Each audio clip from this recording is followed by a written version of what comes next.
Okay, so I think we're good. Okay, so let's officially start. So I know some of you are already in the chat. Let me actually open this up so I can see you all. Hi, Joy. Hi, Dorette Murray. Hi, Betty. Hi, Louisa. Hi, April. Hi, Joy and Angie and Rita. You guys are the first ones in, and Carol. Thank you guys for joining us. Of course, we've been talking about interviewing Paul forever. For the last few months, we've been saying, we've got to get you on, because we all watched the documentary last year, and then we got the book, and we were able to read up on everything in depth. And I'm just going to say, it's chock full of all the things that he did. It's actually almost overwhelming when you have it all in one place like this. And so just before we start with the questions and the stories, Paul, I just wanted to tell you. Oh, sorry. Okay. I just wanted to tell you how much I appreciated your tweet from earlier this week. I know we put out a post to our Twitter, and then you said one of your tweets was, "My one hope and mission is when my children and grandchildren Google Michael Jackson, they see his humanitarian efforts and his music, not the crap that comes up, at the moment. Together, we can reaffirm Michael Jackson's legacy." And I thought that was so powerful.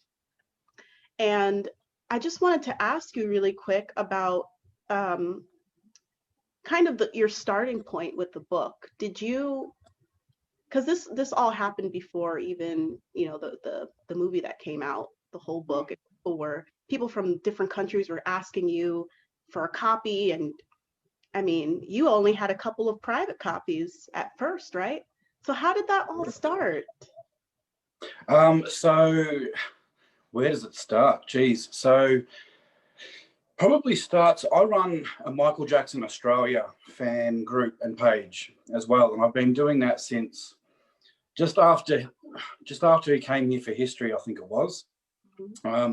So I've been doing that for many, many years, and in 2009 I went over to Michael's memorial in LA and flew back here and started documenting all Michael's visits to Australia on a website, which was michaeljacksonaustralia.com.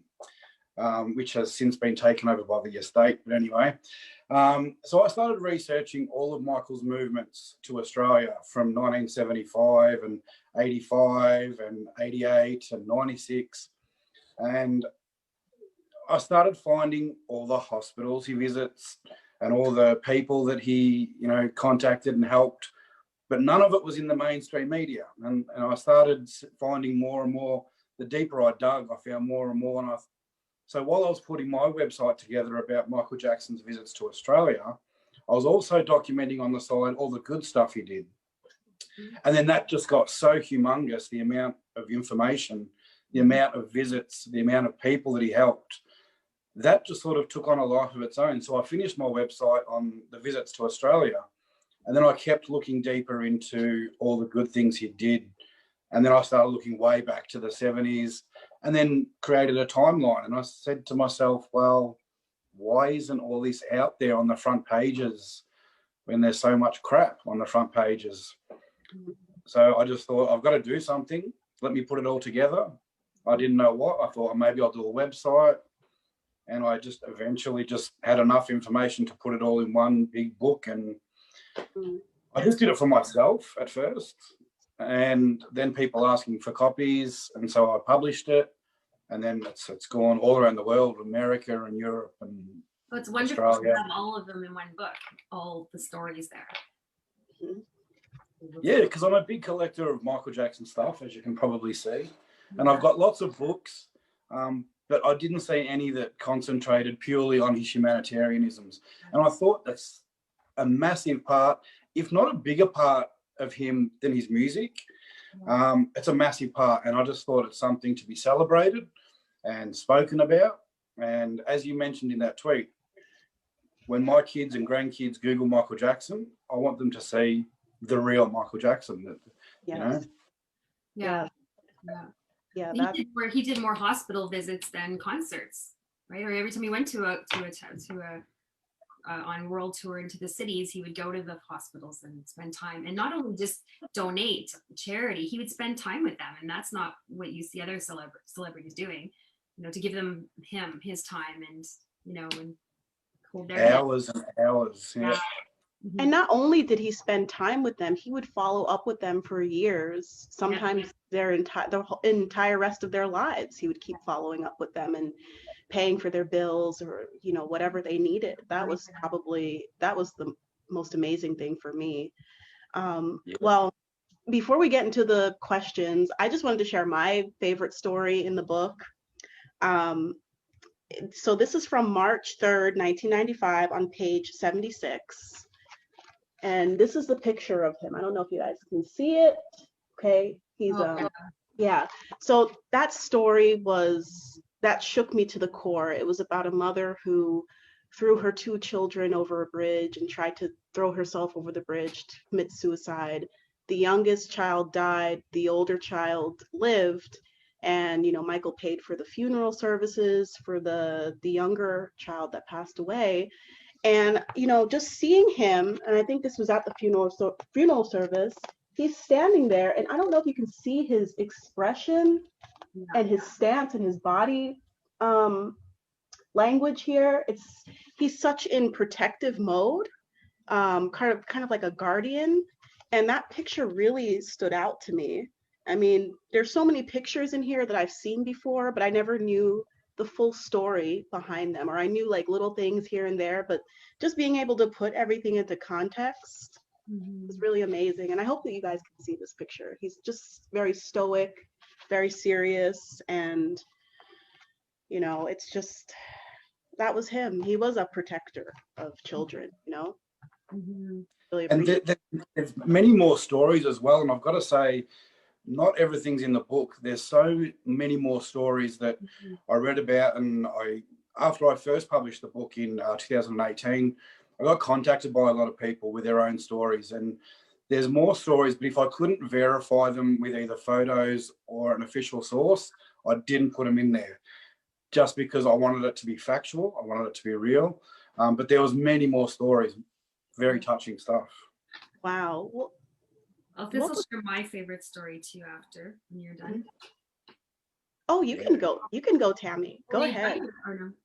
Yeah, share your favorite. Paul can go. He can go after you. I want to hear. Yeah. So I think it's the my favorite story would be Christine Dowling from Ireland, and she couldn't walk, or she could barely get out of bed, and you know, and she was flown out to see Michael's concert, and then, like, you know, I posted it before, but basically he held her hand, and she hadn't felt her arm in years, and she felt tingles, and then she was able to use her arm, and I know you've met her, right, Paul? I haven't met her. I've spoken to her. Spoke with her, right? Yeah. Yeah, and it's like she planted a tree after he passed away in Ireland, and but it's just, you hear so many stories that people are affected like for the rest of their lives. Either they got better, or they were cured, and I'm not saying he's, you know, curing, but kind of is. Like he kind of does affect them profoundly, and their arm, she was able to use her arm again. So all I know is that the experience was just with them forever, you know, and physically changed her too. So did she say anything to you about that? Like does it still with her? Is she still affected by him to this day? Yeah, definitely. So she's still a very big fan, a very big protector of his legacy. She's on Twitter. So she reached out to me after I first published my book, and because I was making the documentary, and I said, if there's anyone out there with stories, I want to speak to you. And so when I was making my documentary, I was trying to get an interview with her, but because I'm in Australia, she's in Ireland, I couldn't really fly over, although I thought about it. And so we were trying to set up some cameras with her and a couple of friends so we could do an interview, but it never happened. But ever since then, we've remained friends, and we've spoken a fair bit. And she's still a very big fan and a big protector. And she told me that story, and it's pretty touching. It's one of my favorites as well. And it's true story. That's amazing. That, you know, Yeah. fix her arm that way by just his energy or whatever it was. I don't know. And there's quite a few stories like that. There are. And I think Tiffany Rao was one that he met in the 80s, the late 80s. She's in the documentary and the stories in the book. And she said, my favorite quote was, there is strength in hope. Yeah. And giving the gift of hope to someone who hasn't got any is just so powerful. And that is a reoccurring theme for all the kids that he helped and gave the gift of hope to. Yeah. You know, it's unbelievable. You see it over and over. Yeah. Yeah. Well, what was your favorite story? I don't know if you can even choose a story, but choose. Look, there's a few. Christina was one of them. There's one. There's a story he was on the history tour in South Africa, and one of his photographers tells this story in one of his books. But so Michael and the photographer were walking through a hospital with his entourage, a couple of bodyguards, and they came across an isolation ward where there was a little, I think he was 3 or 4 year old child in there by himself. He'd been isolated with an unknown disease. And Michael said, how come he's in there by himself? And the doctor said, well, we don't know what's wrong with him. We don't know what disease he's got. It could be contagious. He's got to be isolated. And so Michael said, okay. And they walked a couple of steps. And then Michael ran back into the room and held this baby. And all the doctors and nurses and entourage were like, we can't go in there. What are you doing? What are you doing? And so Michael gave the kid a hug and they embraced. And then he came back out and everyone said, what are you doing? This child has a disease. You're putting yourself at risk. And Michael said, I'm doing what any mother or parent would do. And that child needs to be held and embraced. And that's what I did. Oh, and it was just what he did. It was second nature. Mm-hmm. He didn't think twice about it. So that is a great one. Wow. There's a lot of stories. I think he always surprised people, like dignitaries and official people, doctors that were around him. There was a story in your book where, I don't know, this kid tripped and he was surrounded by his entourage, cameramen, everyone, but the kid tripped and he ran over and just picked up this child. That's just who he was. Yeah. And it's just really beautiful to be able to read all of that in detail. So I think everyone here is just saying, oh, you're my hero, Paul, because this was a lot of work, and we're going to get into kind of how you did this. But I just first wanted to say that we really appreciate the fact that you did this research and took your book all the way back to 1971. Mm-hmm. I think we know as fans that Michael Jackson had these humanitarian ideals at a young age, but I don't think a lot of people know that that's kind of where it started. And, even when you look at his songs from that time period, the early 80s, a lot of them have humanitarian themes, Be Not Always, Can You Feel It? Those are the ones that come to mind. And those aren't the ones that we always think about when we think of like humanitarian Michael. We think of Earth Song, and they don't really care about us, like the later things, but it really did start early for him. Oh, and even as a child, he's like what, 5, 6, 7 years old. When he would get his allowance, he would go and buy candy for the kids. He's been giving to children when he was a child. So this is nothing new. And people who are not fans might think that, oh, he likes to be around children, but this is when he was a little kid too, and he was a teenager, and he was just elementary school. He's always been that way. Forever. Yeah. So we'll I think everyone's born with a purpose, and it's plain to see that Michael Jackson's purpose from the time he was born was to have this amazing effect on the world and what he did for the world, and he achieved it. Mm-hmm. He really exceeded. Yeah. Well, all right. So I guess we can get right into the questions now. We have a few for you. I hope you're up for that.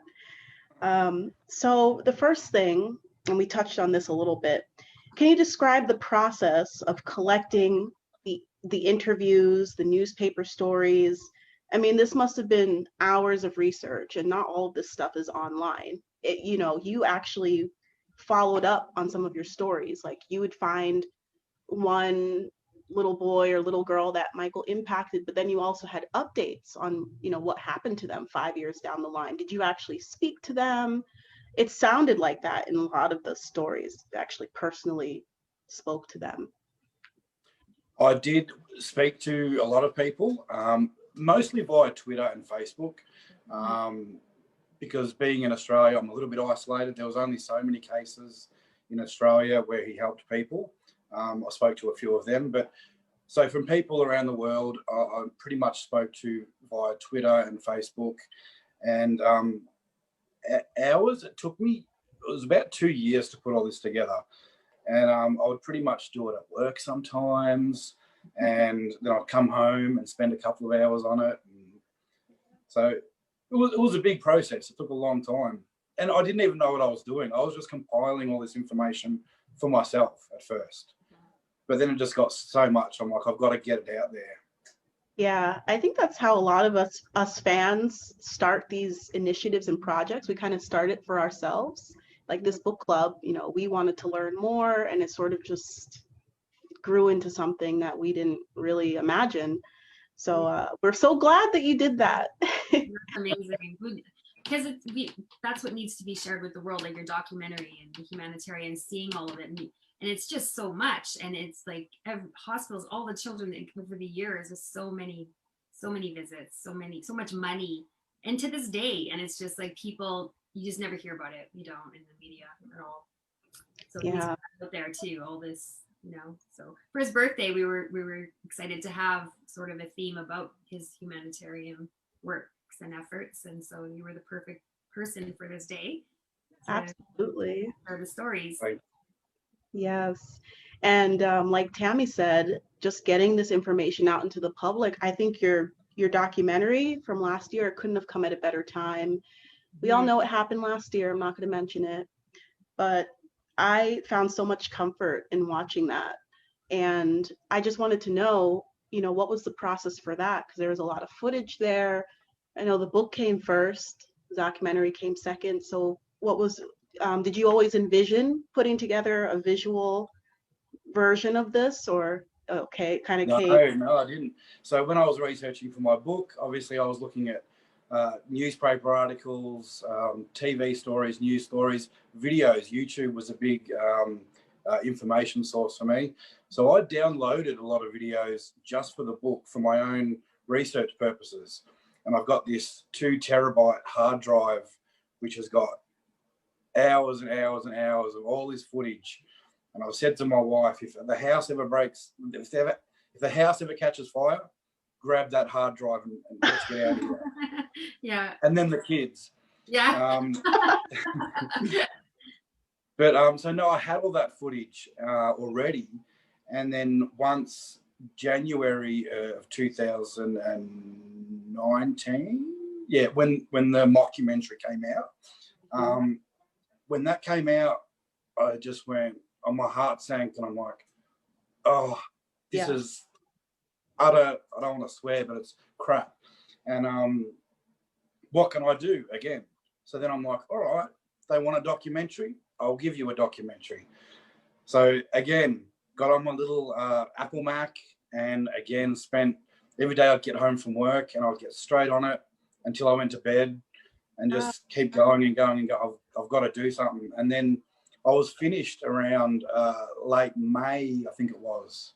So I thought June would be the perfect time to try and get it out there and get as many people to see it as possible. Yeah. And yeah, so I already had that footage there. The timing, like I said, was just perfect. Yeah, you had it already prepared to. Yeah, and again, it's that mockumentary. See? Yeah, it was like a rebuttal.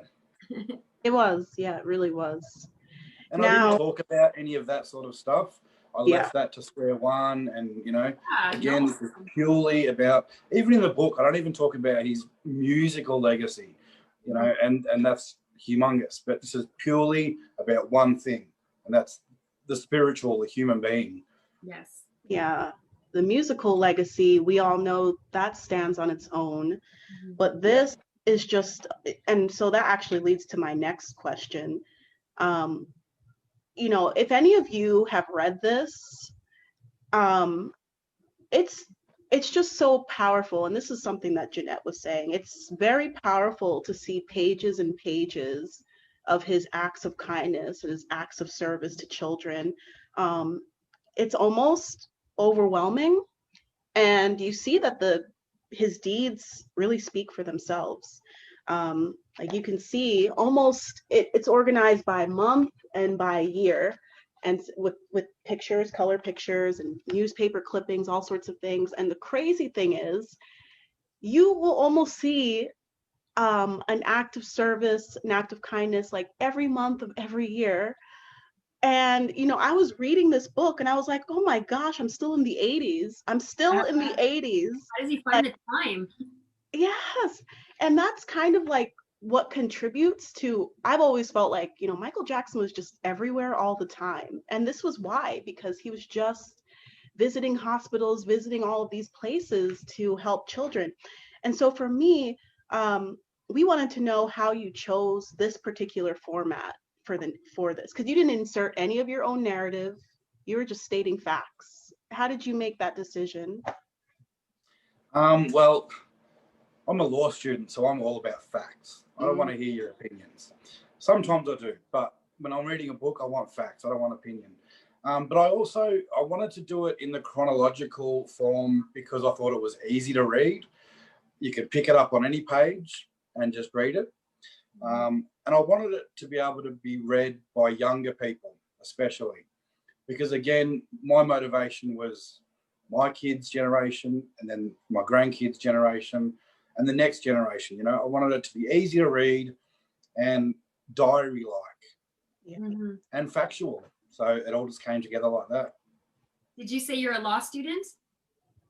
Yes. Oh, that's why trial binders and things like that. That's the way I operate too with everything, right? Right. Then you have it. Then you have your exhibit. Yeah, it's easy to understand. It's really good. Yep. Is. Okay, you're up, Tammy. Well, yeah, I guess we touched on this already about Michael's humanitarian. He's been one pretty much his whole life, and you know where that came from, and whether you know he had a lot of influence from his mother and his being a Jehovah's Witness as a child, and service mission work, you know, on Sundays and that sort of thing, and he grew up believing that yeah, like your charity is from your heart, and it's not to be not for publicity. So he didn't have TV crews with him to do that. I mean, sometimes it happened, but so just wanted to know what do you think? Were there other factors with that, or where do you think his kind heart and his humanitarian efforts came from after researching him and the specific? Well, as I touched on before, I think he was a bit of an angel. I think, you know, we've all got a purpose in life, and his purpose was massive. And I can't explain it. I'm very into the spirituality of it, but I really feel like he was a bit of an angel. I hear stories of patients when he would touch them on the head, and he was so kind and gentle, but they would feel a warmth rush through their body. Yeah. And then, you know, so many stories of kids visiting Neverland, and then their sickness or disease would go, and they'd go and see the doctors, and the doctors would say, we can't explain this, but you're okay, you're cured. So again, as you said before, I don't want to say he could cure, but he pretty much could, and there's power in hope and the spirituality. Yeah, I think that you could write another book just based on that, like all the people. I know you touched on it in your book, but wow, there are so many stories. And even there was Taj and with Square when they did a tour, and I saw them, they were on a sort of talk show, and there was this girl there in the audience saying, I don't know where they were exactly, but came up and she was like, oh, you know, like he saved my life, and another person who got a liver, you know, and things that we know of a couple patients, you know, Farkas and some other people that received some help from him, but he actually saved people. He really did, and supported them for their lives sometimes. And so out of those people that you have stories then that people were affected and they were cured or whatever. Do you know, like, were there any stories that you missed? I know you were just talking about the one there that in the hospital, but were there any that you wanted to share that was pretty amazing? That Well, there's quite a few of kids with cancer, because, you know, when they visited Neverland, they used to come in 100 packs of kids and their parents and the staff. And we only have heard a couple of stories from those kids. Some get better, some don't. right. Some, that visit and that hope extends their time by months, maybe years. But a lot of these happened in the 80s and 90s. So even if they've extended their time, a lot of them may not be around just because it was, 40, 50 years ago.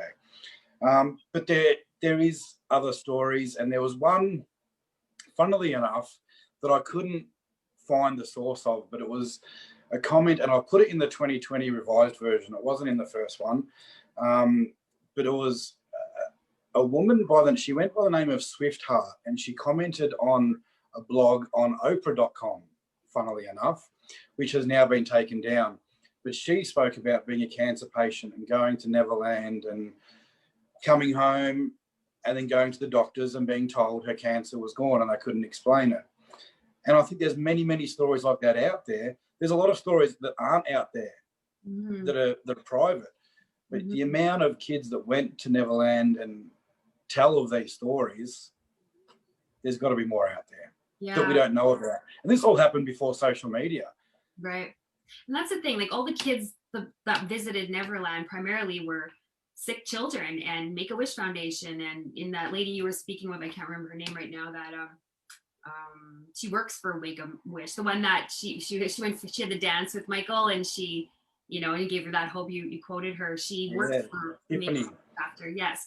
And so that's what it was. It was about children escapism, and getting away from their sickness for a day and playing, and that's what he was all about. And they twisted the narrative, of course, to why children come to Neverland, but that's what it was about. It was underprivileged children who may not be able to see the ocean and animals, and then also I guess you mentioned that as a child he would write letters to these sick children. I mean, there was there's in between song recordings, and during school, young Michael as a child would find time to write letters to sick children in hospitals.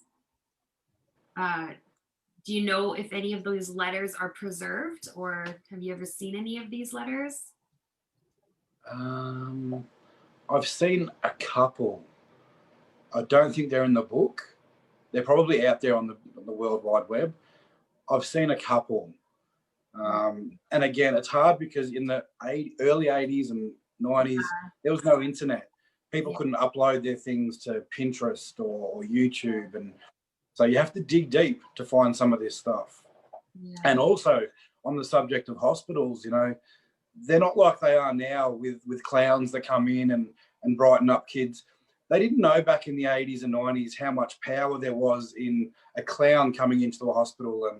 And the story is based on Robin Williams' Patch Adams, how they found in the 80s and 90s that they were providing hope for these kids, made them live longer and helped their illnesses, and the spirituality of it. They didn't know back then. So that the hospitals were a bit different back then. They were a dark, sad, gloomy sort of place.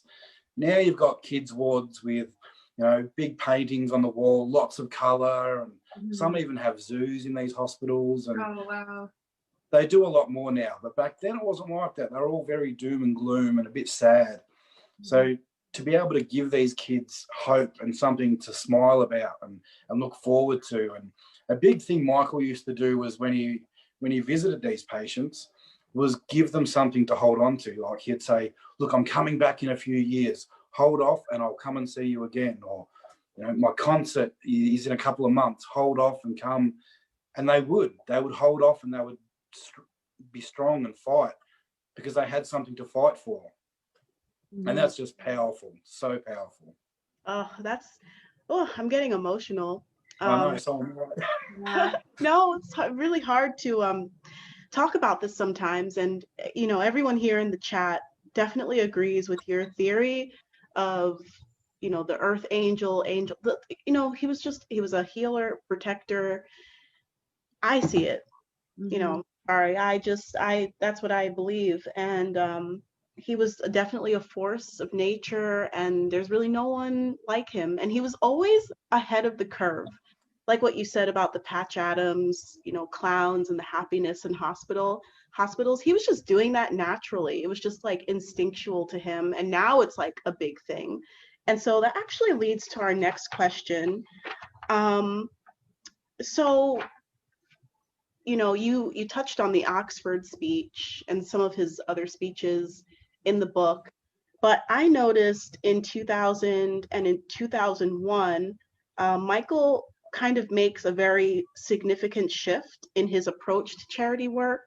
So he goes from doing like individual acts of service to like kids in different countries to actually trying to create like an initiative that would heal the source of childhood trauma, pain, and suffering by, hoping to strengthen the family structure and the home life of children. And I always just thought that, I think a lot of people, I don't think people really heard his message when he made that speech, because he said a lot of really critical things.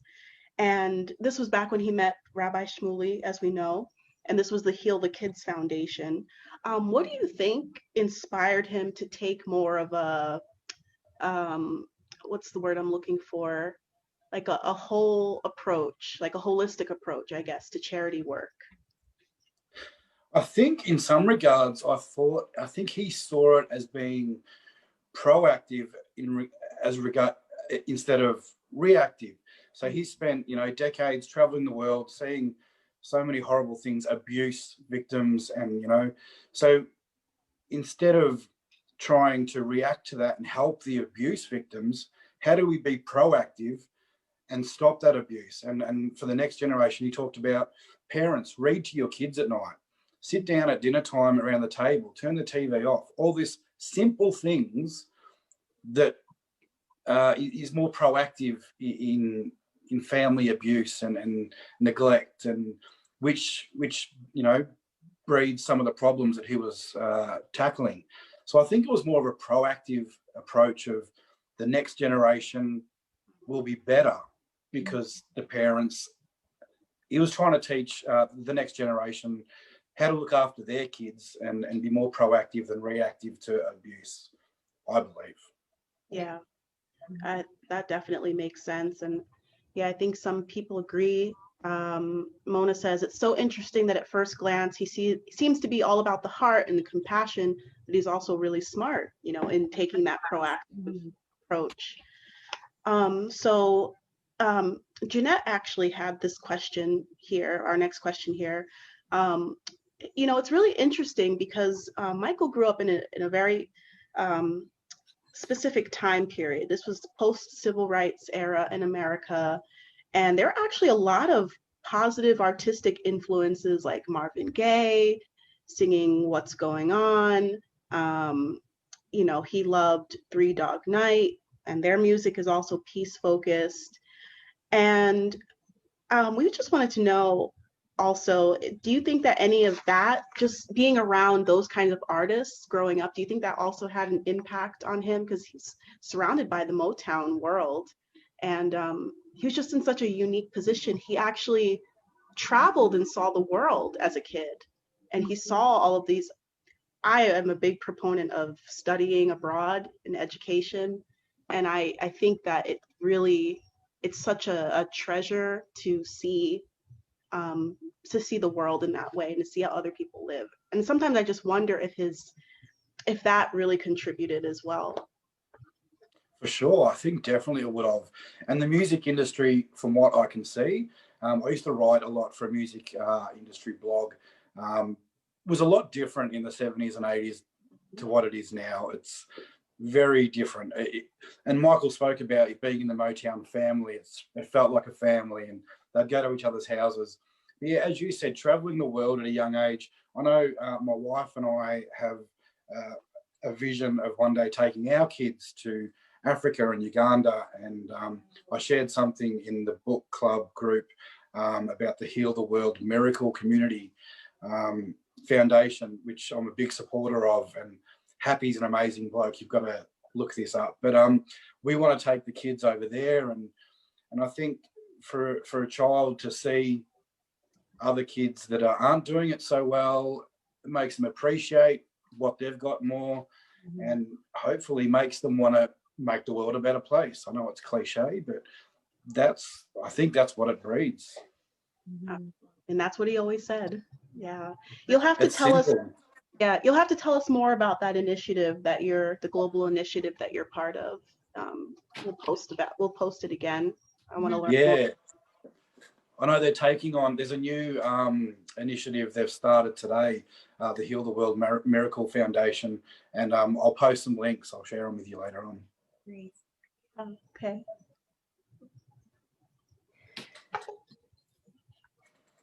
So there's a story at the end of your book that describes a teenage girl with rare bone cancer. I'm just reading my notes here. She was invited to Neverland by Michael, and he prayed over her. And when she returned home, her cancer healed. Have you tried to track down this person? Have you tried posting this story on social media to hopefully find her? This was the one you mentioned from Oprah.com. Yeah. Oh, that's the one one. of my. It's one of my favorite stories, and I tried so hard to track down this woman, and I couldn't. I put it out on Twitter and Facebook, and I went to the library trying to look up different things, but I couldn't, unfortunately. On that note, do you plan on continuing reaching out to find other humanitarian stories? Is this an ongoing project for you? Are you going to continue to do this right now? Look, I still run the humanitarian page, and if you follow that, you'll see that almost every day I'm saying, on this day, Michael did this, on this day, Michael did that, purely about the humanitarian. I'm not reaching out. I'm working on another project at the moment, which is a book about Michael. A bit different. Sorry. I said, yay, we like books about Michael. Yeah, it's very, very different to this one. But no, I'm still receiving messages from people with stories. I'm not going to revise the book again with more stories, I don't think. We'll see how many come through. Yeah, I'm working on something else that's very different. I'll be happy to share those stories on Twitter and my Facebook page and all that, for sure. We're excited to know what your book's about when you're ready to share. Yeah. It might take a while. Yeah, that's okay. Yeah. Well, I know for new books, you can't rush the process. No. But I wonder, because I know that Tom Mesereau was putting together, he was also collecting acts of kindness and stories on Michael. Do you know of any updates to that project? No, and I was meant to email in this week to ask because when the estate put out the message, does anybody have anything? I replied and sent them the transcript to my book in digital form. And Tom got back to me personally and said, thank you, this is invaluable, this is so good. And then a couple of weeks later, emailed me again and said, just wanted you to know that I'm still working on this. I love what you've done here, and I've actually ordered a copy of the book. And I said, Tom, you didn't have to order it. I would have sent you a copy, but okay.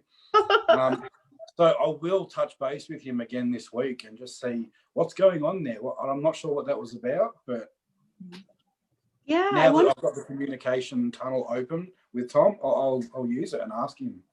Yeah, I wonder what inspired him to come up with something like that, because I remember he kind of, I don't know if it was a letter. It was a letter, official letter that he put out, and I was like, wow, this guy. I don't know what he has planned, so that's exciting. I love Tom. Yeah, and then his heart is in the right place. Mm-hmm. And then also, I know that Taj's documentary is on hold right now because of the pandemic, but I wonder, I mean, it would be great. He said that he wants to focus on the humanitarian side of Michael as well. I mean, I would hope that he would reach out to you and use the stories in your book as a guide. He's talked about interviewing people and flying out to get these stories, but a lot of them are here, and there's more, I guess. But I mean, well, Taj has the book. I have hmm. spoken to Taj, and Oh, just via Twitter, and I sent him a copy of the book, and he loves it. So that's in his. I think he is steering away from the humanitarian side, mm. but he's got my details, and we've spoken. Yeah, I know the project shifted a little bit in the past year. Okay, well, oh, I just wanted to say this one last thing. Um, as I read your book, it was really, I was I was amazed because I didn't realize how much Michael touched my life in ways that I didn't even realize.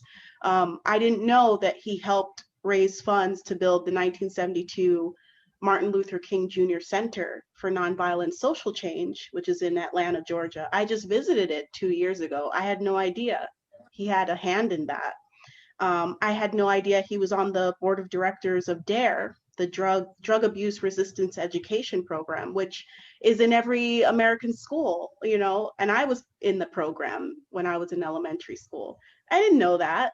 And so it just makes me sad because I know a lot of people don't know these things. And I'm wondering, what do you think it would take to make Michael's humanitarian acts more publicly recognized and more known? I wish I knew. Mm. I wish I knew. The book, as I said, my Facebook, and I've got a different Facebook and Twitter for myself, my personal, and I've got one purely for the humanitarian book and documentary that I update almost daily, just trying to get more information out there about all the good things he did. And that's all I can do. I don't know. I would like to see more people sharing and talking about it. I know the Michael Jackson fan community can get, quite passionate about certain things, and they like to share and opinionate on certain things. But Michael said it best when he said, don't read it, don't look at it, don't share it, put it to the side, because every time you click on something, it gives it growth and it grows and grows. So click on the good news, click on the stuff that we know Michael was passionate about, and share that. And don't, when you get passionate about some of those bad stories, maybe we can just hold back and ignore it. Yeah, we put a lot of energy into Putting up sets. trying to combat the negativity when it's something that we struggle with too. And I struggle with it, and I try to put more energy into the positive because that's what I want to get promoted. And so I think you make a really valid point there. I think it's healthy for us too. Do you know, I just thought of this. Michael's school, where he went to elementary school in grade 6 there, and they named the name of the school was Michael Jackson, whatever school, right. Or the auditorium there, the auditorium, right? And they had taken down his name around the 2003 allegations, I believe. And I think they put it back up, but I'm wondering, is it still up now since that mockumentary last year? I didn't check. I believe it is. Is it? I hope so, because that just drives me crazy. When they took it down in 2003, it's like, or 5 or whatever it was just, it's just like a sword in your gut. And a couple of radio stations tried taking his music off. I know, and I think it lasted a couple of weeks before he had to be back. You can't run a radio station and not play Michael Jackson. You just can't do it.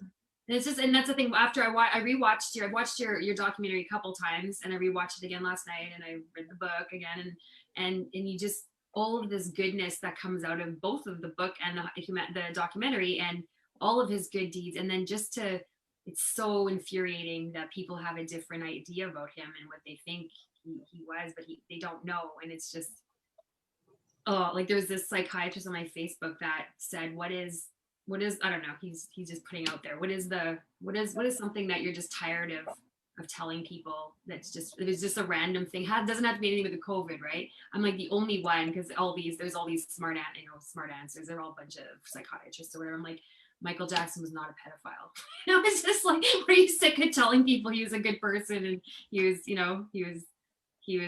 a humanitarian. That's what he was. That's Uh, that was his fundamental yeah, life. I almost wish that more of this stuff was televised. I know that he didn't want it, and I know that if he had televised it, people would have been like, "Oh, this is just a photo op for Michael Jackson. He's just trying to do this." But I almost wish that more of it had been documented and shown, because I think it really would have changed people's perception of him. I think a lot of people know that he did do some of this stuff, a little bit of it, but not to this degree at Mm-hmm. all. And it's sad to me that, if you hadn't written this, a lot of these stories still would have been out there, just scattered. Yeah, Um, well scattered. Yeah. and at least, Yeah, and I might not revise the book, but once we're allowed to travel again, I would mm, love to do the documentary I had to do quite fast. I heard about the mockumentary and I'm like, I want to get something out quick to rebut that. you did. But I won't revise the book, but I would love to do a proper documentary where I come over to the States and interview people and get my camera and lights out and go to England and travel around and get real face-to-face interviews. And that's something I would really like to do and make a proper documentary about it once we can travel again. Yeah. I was meant to be over there in the US between June and August. We were doing a Oh, big road trip, from Forest Lawn to the musical. I was, uh, I think we all had those plans. Yeah, I was supposed to do Vegas and New York, the musical in New York, and then MJ1 in Vegas, and yeah, I know. MJ1 is Yeah. still happening, right? MJ1, it's still on right now? I think Or they're reopening in September, okay. I think, but they were closed. I was gonna go for this. I was supposed to be there today, but it's Mhm. not open anymore, not yet. Oh, and just as a side note, there were quite a few people, Amy, Mercy, Sherry, April, Angie, they all said that the Michael Jackson Auditorium, Gardner Auditorium, is still there. And someone just went recently, so they said his name is still there, so that's good to know at Yeah, least. that's just Oh, wow. Oh, wow. I can't tell you how happy we are to have finally gotten the chance to talk to you, Paul. Was there anything else that you wanted to share with us before I announced the contest? Or Tammy, was there anything else? I don't Wait think a there's minute. anything. Wait a minute. You met Michael, and I know you told your story during our history celebration, but there was something that you left out, I think. Wasn't there a story that you left out and you told me to remind you to share it today? Now I can't remember. Yes. So I met Michael in '96 Okay. in Melbourne. I spent a week outside the hotel, and he would come down of a night time after the media had left and give out roses and pizza and meet everybody, the fans that were sleeping out the front, and shake our hands. He shook my hand, and I've got a photo of it somewhere. But yeah, and I forget what the story was that I Oh, forgot to tell you last time. let me see. Let me see Was if I it can. of being in the elevator? Oh, was it? So I almost got in the elevator with him. So what happened was at the Hyatt Hotel in Melbourne. So he was staying in the top floor, the penthouse, and of course I was going into the hotel and trying to get in the elevator and going up, but the top 5 floors you needed a special key for. The public couldn't go up there, but so I went up to the top floor that I could go to, and then found my way into, I think it was a maid's quarters or something, and they had their own elevator that went up to the penthouse, which didn't need a key. So I was young, I was just inquisitive. So I snuck in there and got up to the penthouse and came out of the elevator, and Yannick, Michael's personal bodyguard, was sort of standing next to a room door and said, "Oh my God, what are you doing here?" And I said, "Oh, I've just come to see Michael." He's like, "You can't be here." And he sort of come and ushered me to the other elevator so I could go. And Michael came out of this door with a couple of other people and started walking towards the elevator that Yannick was pushing me into. And so he pushed me into the elevator, and I went down to the ground level and came out, and it was roped off at the ground level. So I've just come out, and there's fans screaming everywhere. I'm walking through the middle going, oh. And then about 30 seconds later, Michael came out of the elevator right behind me. And I'm like, oh, I could have been in the elevator with him for 10 seconds.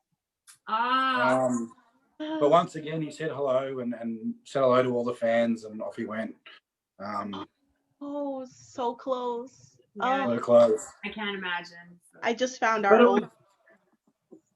When he'd come down at night time as well and meet everybody, that was closer. He'd come down and face to face like this, and thank you for your support, and like, you're the biggest pop star in the world. You don't need to thank us for your support.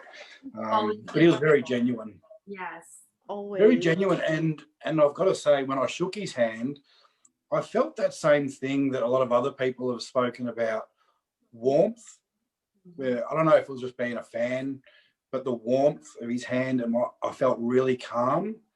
You would think meeting Michael Jackson and shaking his hand, you'd be, but I felt calm and warmth, and that was something I won't ever forget. Like you're saying, like an energy, some sort of warmth, and going through you. Yeah. Aura that everyone describes is all the time.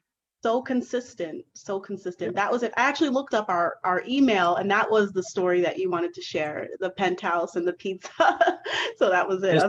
There's so many stories from that week. I think I told you about the one where he would get into his car and drive one block, and the fans would run after him. He'd open the door and go, "Come on, catch me if you can," and then go another block.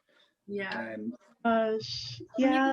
He seemed to be so, even just knowing about him, and he was so welcoming to people, and he let people go to his Neverland Ranch and fans and go stay with him. I think there's some members in our club that have hung out with him, and it's just amazing, like what superstar at his level would just be so welcoming and trusting, very trusting,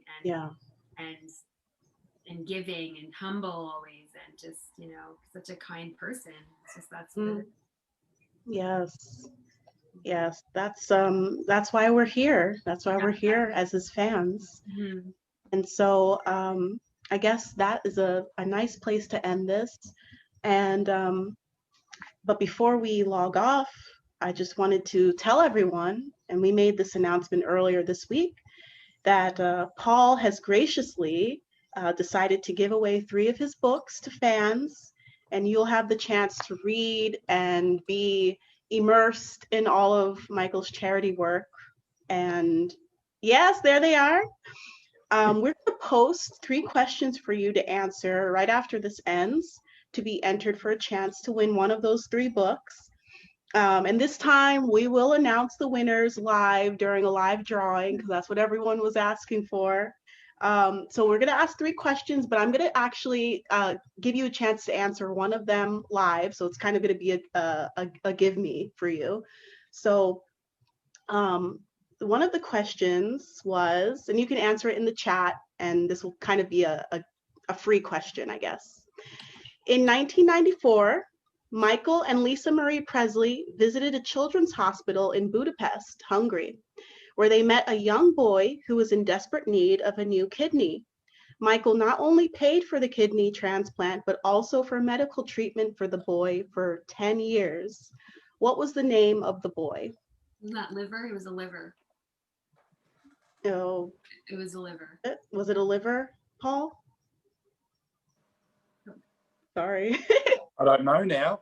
I'll go back. But anyway, that's fine. It was a liver. Yeah. Okay. So if you know the answer to that, you can put it in the chat, and that'll be the first answer to one of the questions, and then the other 2 we will post in the group, and then you message us, and then we will do a drawing for you. Yes, I think, yep, Pyra got it. Farkas, Angie got it, Farkas, and Mercy got the full name. Mercy Gallardo, Bella Farkas, yes. Yeah, you guys got it. So that's going to be kind of the style of questions that we'll ask, and then you'll have a chance to win. Yes, it was a liver. People are saying it was a liver. Yep.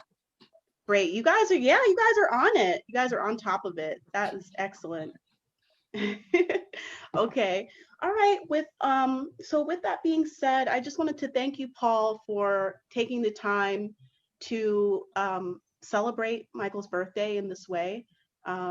We can celebrate his musical legacy forever, but this is just as important, his humanitarian side. And thank you. You're on the other side of the world from us. So thank you for waking up early this morning and joining us. And thank you guys in the chat, the book club members, for waking up early wherever you are. I heard someone in the chat is in India. Thank you for joining. Wow. Yeah. I can ask you, Paul, though, before you leave, like what's just sort of in a nutshell, after studying him for 2 years and all, what do you want people to know? What would be, of course, he's a humanitarian, but what did you learn that was surprising that you just want people to know? Is there something you can sort of sum up that? To me, it wasn't all surprising, but just that he was a human being, a decent human being, a generous, loving, angelic human being, and he did a lot of good. And don't read the garbage. Burnt out. Read this. Yeah. How would we get that, by the way? If other people want to order it, I know you're gonna be giving some away as prizes, but is this on Amazon, or is there a way that people can order your book if you autographed it, or do you have that ability, or not really? It's like through your own site, or? Yeah, so through my site is humanitarianbook.com. Okay. And they can order from there. Again, because it comes from Australia, shipping is a little bit expensive, but if you want me to autograph it or write a message, I'm happy to. And so that's humanitarianbook.com. Otherwise, you can just we get do it from that, Amazon. and it's exciting to get an autographed copy from the author, right? So if you're willing to do that, that's great. So it's humanitarian.com. Humanitarianbook.com. Okay. So, all right, so we'll put that in a message, because everyone in the very beginning of the chat, everyone was saying, I want an autograph from Paul. Yeah. Autograph. So do I. I want an autographed one. Yeah, so they're probably going to get it from the site. But other than that, it is also available on Amazon, like you said. And don't mind, Paul, as long as you don't mind the shipping and doing all that stuff. If that's you just message me on Facebook. That's fine. Whatever. Okay.